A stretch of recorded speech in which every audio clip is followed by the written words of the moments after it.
आजपासून मनोज जरांगे पाटील यांचं पुन्हा एकदा उपोषण होतंय। सगळे सोयरेच्या अंमलबजावणीवरती जरांगे पाटील हे ठाम आहेत।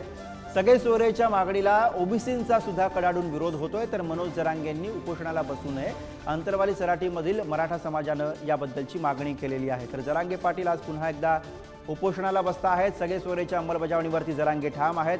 सगळे सोयरेच्या मागणीला ओबीसींचा सुद्धा कडाडून विरोध आपल्याला दिसतोय। जरांगेंनी उपोषणाला बसू नये अशी मागणी आता अंतरवालीमधील मराठा समाजाकडून होताना दिसते।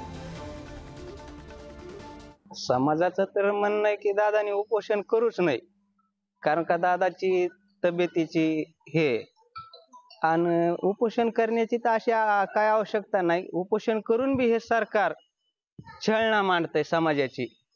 मग आपण पुढचा दिशा ठरवून कसा लढा लढायचा आहे, आरक्षण आपण मिळवूच आणि सरकारला आता पाण्यात बघणं, मराठा समाजाशी पंगा घेणं एवढं सोपं नाही। तर मराठा समाजाची ही प्रतिक्रिया आपण बघितली। अंतरवाली सराटीमध्ये आज मनोज जरांगे पाटील यांचं पुन्हा एकदा उपोषण सुरू होतंय आणि याच विषयी आपण अधिक बोलूया। अंतरवाली सराटीमधून आपले प्रतिनिधी गौरव साळी सध्या आपल्या सोबत आहेत। गौरव, आपण बघतोय की जरांगे पाटील हे आजपासून उपोषणाला बसतात एकीकडे, आणि दुसरीकडे मराठा समाज आता याविषयीची भावना व्यक्त करतोय की उपोषण करून काही होत नाहीये, सरकार दखल घेत नाहीये। खरे गुरुप्रसाद, आपण जर पाहायला गेले तर मनोज जरांगे पाटील आजपासून पुन्हा एकदा आमरण उपोषणाला सुरुवात करणार आहे।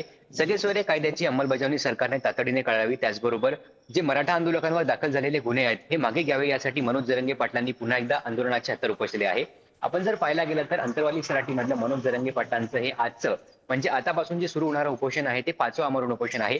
यापूर्वी जरांगे पाटलांनी 4 उपोषण केले, मात्र अद्यापपर्यंत मराठा समाजाची मागणी जी आहे ती पूर्ण झाली नाही। त्यामुळे मराठा समाजाची मनोज जरांगे पाटलांना विनंती करतंय, मागणी करतंय की आता तुम्ही जे उपोषण करायचा निर्णय घेतलाय तो मागे घ्यावा आणि तुम्ही उपोषण करू नये, कारण तुमची प्रकृती जी आहे ही मागच्या उपोषणामध्ये बरीच खालावलेली आहे, तुम्हाला अशक्तपणा आहे, त्यामुळे तुम्ही उपोषण करू नये अशी मागणी जी आहे ती अंतरवाली सराटीसह महाराष्ट्रातील मराठा समाजाने मनोज जरांगे पाटील यांच्याकडे केली। मात्र मनोज जरांगे पाटील आपल्या आमरण उपोषणावर ठाम आहे। आपण जर पाहायला गेलं तर ओबीसी समाज जो आहे तो मनोज जरांगे पाटील त्यामुळे आजच्या या पहिल्या दिवशी जेव्हा जरांगे पाटील उपोषण करतात तेव्हा ते नेमकी काय भूमिका मांडतात हे सुद्धा आपल्याला बघावं लागेल। धन्यवाद गौरव या सगळ्या